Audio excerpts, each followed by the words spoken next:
Very good. Very good. You know something? No soup for you!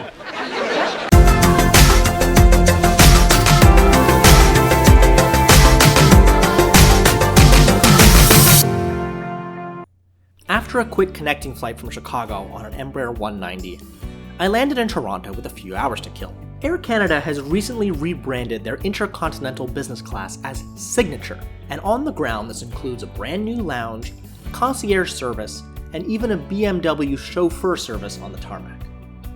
However, I won't be reviewing these aspects sadly, as they are not offered to folks traveling on award tickets. I believe this sets a dangerous precedent, which I'll outline at the end of this video. With no access to the Signature Lounge, I first made my way to the Maple Leaf Lounge. When I arrived, it was fairly crowded, though emptied out after a bank of flights departed. The layout was spacious, with plentiful, though not particularly comfortable seating. When I first arrived, it was breakfast, which meant no alcohol, and there was a modest spread of omelets, sausage, potatoes, and cereal.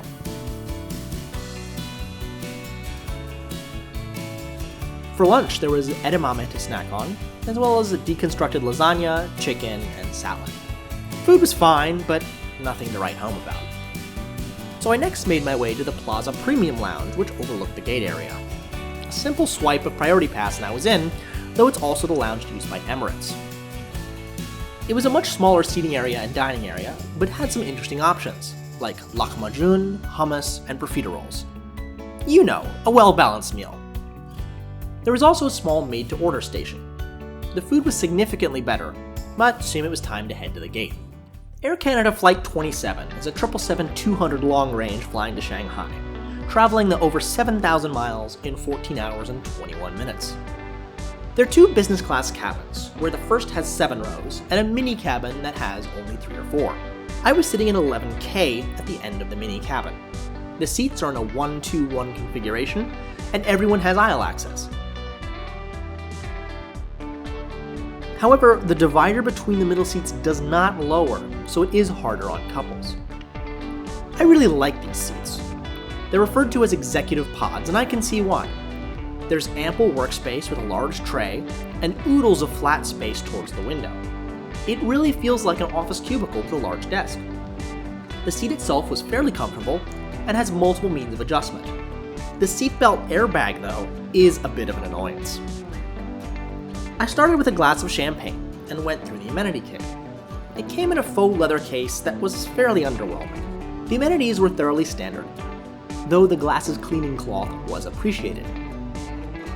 It was a rainy takeoff from Toronto, though having 2 windows to myself was really neat.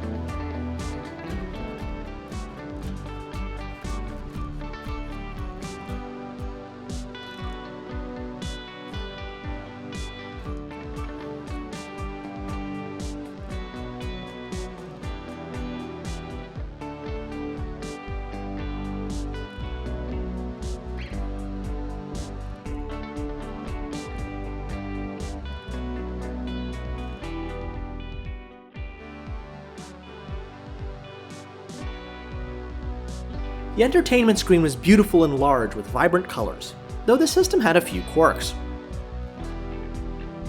It kept saying I had messages, though there was nothing to read. The system could also be controlled with a remote, though this was rather clunky, so I opted for the touchscreen. The headphones distributed were decent, but I opted for my Bose Q35s. According to the safety instructions, Bluetooth is not allowed, which seems rather antiquated. Although there was a large selection of movies and TV shows to choose from, there was a full 3 minutes of advertisements before each. This is a pet peeve of mine, as I find it incredibly tacky, especially in business class. Service began with a hot towel, nuts, and a drink, and I opted for the signature cocktail of whiskey, gin, and cranberry. It was at this point I really noticed the surliness of the crew. The stewardess complained to me that she hates making the signature cocktail, and she made it all the way to me in the last row without making it, and of course I had to go and order it. She was also unsure to exactly what went in it, and had to ask a colleague to make sure. She was very curious to how it tasted, as she wasn't sure she got it right. Needless to say, this is hardly the signature service I assume Air Canada is striving for. Air Canada has partnered with David Hawksworth for several of the dishes on the menu. I started my meal with smoked trout and salad, which was fairly forgettable. The garlic bread, on the other hand, was great. I may have had seconds, or thirds. For mains, there were 2 Western options, a healthy option, and a Chinese option. I went with the chicken thighs and gnocchi, one of the signature dishes. While the chicken itself was a bit dry, the flavors were good and the dish had a host of different textures, which I appreciate in plain food. For dessert, I had chocolate fondant cake with blueberries and pralines, which also hit the spot. There's a new dine-on-demand option that was recently added, but I was stuffed. Exhausted from my early morning flight, I made the bed for sleep. The bedding was comfortable, though the mattress pad didn't contribute much. Nevertheless, with my headphones, eye shade, and a melatonin, I slept a solid 8 hours. I awoke already over China just in time for breakfast.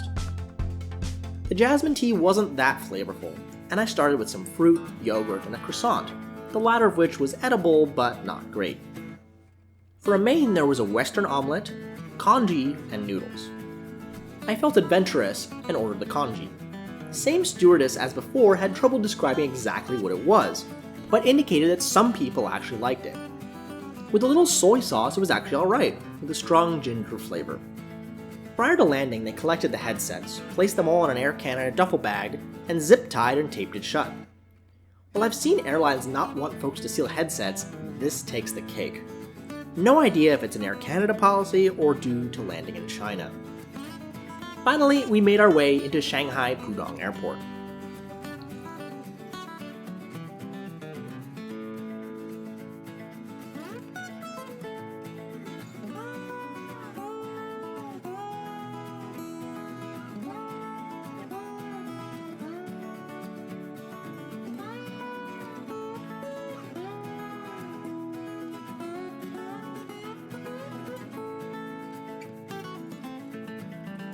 We parked at a remote stand and took a bus to the terminal. After 3.5 hours in immigration, I was finally on my way to Shanghai.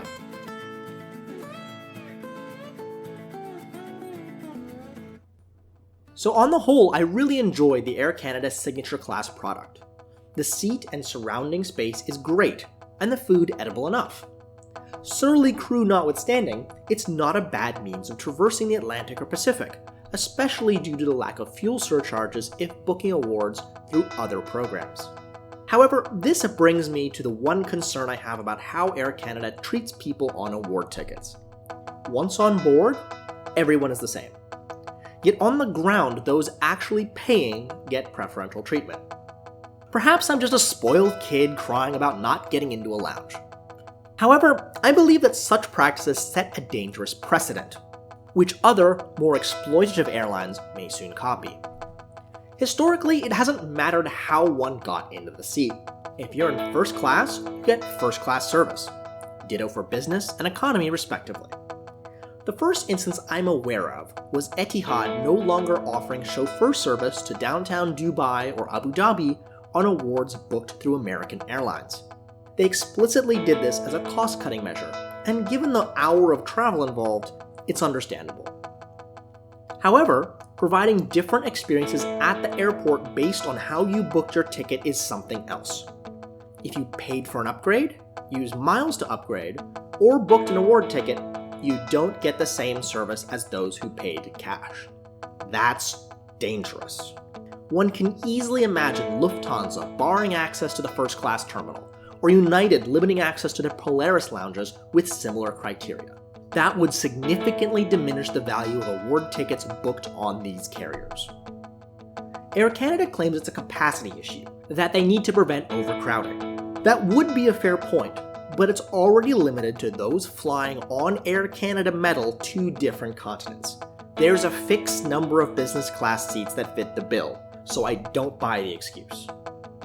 So good job, Air Canada. You're probably the best North American carrier for long-haul flights, but hopefully you'll change this practice once the purchase of Aeroplan completes. Otherwise, this might mark the start of an industry-wide decline in service for award tickets.